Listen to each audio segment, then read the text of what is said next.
السلام علیکم۔ پشاور زلمی نے اسلام آباد یونائٹڈ کو 12 رن سے شکست دی۔ پشاور زلمی نے بہترین کھیل کا مظاہرہ کیا۔ بابر اعظم نے بہت اچھی کپتانی کی۔ مکمل سکور کارڈ آپ کے ساتھ شیئر کرتا ہوں، لیکن اس سے پہلے جو لوگ ہمارے چینل پر نہیں ہے تو ہمارے یوٹیوب چینل کو سبسکرائب کریں اور فیس بک پیج کو ضرور فالو کریں۔ قذافی اسٹیڈیم لاہور میں کھیلی گئی لیگ کے پہلے ایلیمنیٹر میں اسلام آباد یونائٹڈ نے مقررہ ہدف کے جواب میں 20 اوور میں 6 وکٹوں کے نقصان پر 171 رن بنا۔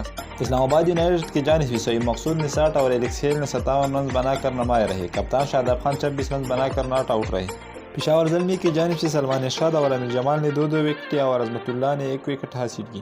اس سے قبل پشاور زلمی نے اسلام آباد یونائٹڈ کی دعوت پر پہلے بیٹنگ کرتے ہوئے مقررہ 20 اوور میں 8 وکٹوں کے نقصان پر 183 رن بنائے۔ پشاور زلمی کی جانب سے کپتان بابر اعظم نے 64 رن بنا کر نمایاں رہے۔ محمد حارث 34، سعیم ایوب 23، ٹام کوہلر پیرمور 16، حسیب اللہ خان 15، عظمت اللہ عمر زئی 10 اور امیر جمال نے 1 رن بنا کر آؤٹ ہوئے۔ اسلام آباد یونائٹڈ کی جانب سے شاداب خان 2، محمد وسیم، فہیم اشرف، فضل الحق فاروقی اور حسن علی نے 1 وکٹ حاصل کی۔ پشاور زلمی نے یہ میچ 12 رن سے جیت لیا اور اسلام آباد یونائٹڈ کو PSL سے باہر کر دیا۔ آج پشاور زلمی اور لاہور قلندر کا مقابلہ ہوگا۔ جیتنے والی ٹیم ملتان سلطان کے ساتھ فائنل کی اور ہارنے والی ٹیم PSL سے باہر ہوگی۔ یہ مقابلہ آج شام 7 بجے شروع ہوگا۔